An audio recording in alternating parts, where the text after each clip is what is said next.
On the law of motion, de lege motus, consider, O my son, the word in the call or key of the 30 others. Behold the face of your God, the beginning of comfort, whose eyes are the brightness of the heavens, which provided you for the government of the earth and her unspeakable variety. And again, let there be no creature upon her or within her the same. All her members let them differ in their qualities, and let there be no creature equal with another. Here also is the voice of true science crying aloud. Variation is the key of evolution. Thereunto art cometh the third, perceiving beauty in the harmony of the diverse. Know then, O my son, that all laws, all systems, all customs, all ideals and standards which tend to produce uniformity, being in direct opposition to nature's will to change and to develop through variety, are accursed. Do thou with all thy might of manhood strive against these forces, for they resist change, which is life, and thus they are death.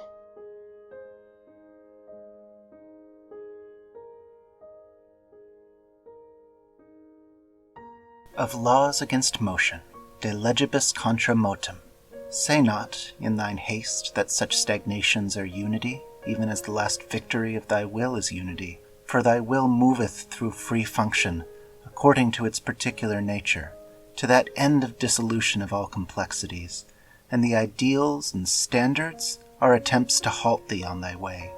Although for thee some certain ideal be upon thy path, yet for thy neighbor it may not be so. Set all men a horseback, thou speedest the foot soldier on his way, indeed. But what hast thou done to the birdman? Thou must have simple laws and customs to express the general will, and so prevent the tyranny of violence of a few, but multiply them not. Now then, herewith I will declare unto thee the limits of the civil law upon the rock of the law of Thelema.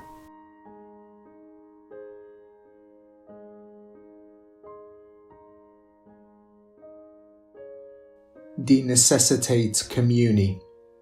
On the common need. Understand first that the disturbers of the peace of mankind do so by reason of their ignorance of their own true wills. Therefore, as this wisdom of mine increaseth among mankind, the false will to crime must become constantly more rare. Also, the exercise of our freedom will cause men to be born with less and ever less affliction from that disease of spirit which breedeth these false wills. But, in the while of waiting for this perfection, thou must by law assure to every man a means of satisfying his bodily and mental needs, leaving him free to develop any superstructure in accordance with his will, and protecting him from any that may seek to deprive him of these vertebral rights. There shall be therefore a standard of satisfaction, though it must vary in detail with race, climate, and other such conditions, and this standard shall be based upon a large interpretation of facts biological, physiological, and the like.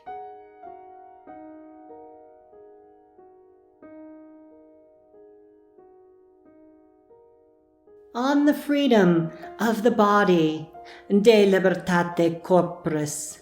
There shall be no property in human flesh. Every man and every woman hath right indefeasible to give the body for the enjoyment of any other. The exercise of that right shall not be punished, either by law or by custom. There shall be no penalty, either by loss or curtailment of liberty, of rights, of wealth, or of social esteem. But this freedom shall be respected of all, seeing that it is the right of the bodily will. For this same reason thou shalt cause full restriction and punishment of any who may seek to limit that freedom for the sake of his own profit, or desire, or ideal. Every man and every woman hath full right, either to grant or deny the body, as the will speaketh within, this being made custom, the evils of love, which are many, extending to the disturbance not only of the body but of the mind, and in that obscure paths shall little by little disappear from the face of his unspeakable glory.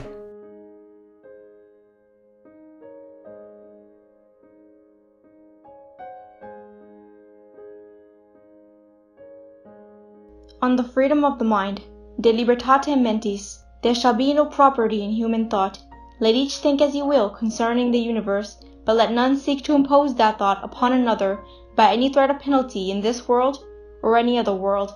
Look now, though I enkindle thee to effort in thy way, yet it is the way of thy will, and I say not even that thou dost well to hasten therein, for the whole matter lieth in thy will, and to force thyself against thy nature would be an obstacle to thy passage. But if I urge thee to run well this race as an athlete, it is because I have perceived in thy nature that fierce lust and mighty concentration in that will, and I write this letter unto thee, knowing well that thou wilt rejoice exceedingly therein, because it is an expression of thine own will, and it may be a discovery thereof, which thing thou vehemently seekest. I charge thee therefore that thou permit none to tyrannize any other in thought, or to threaten, or in any other wise, to blaspheme the great liberty of our Father, the Son, in the great cosmos, or of his vicegerent in the little.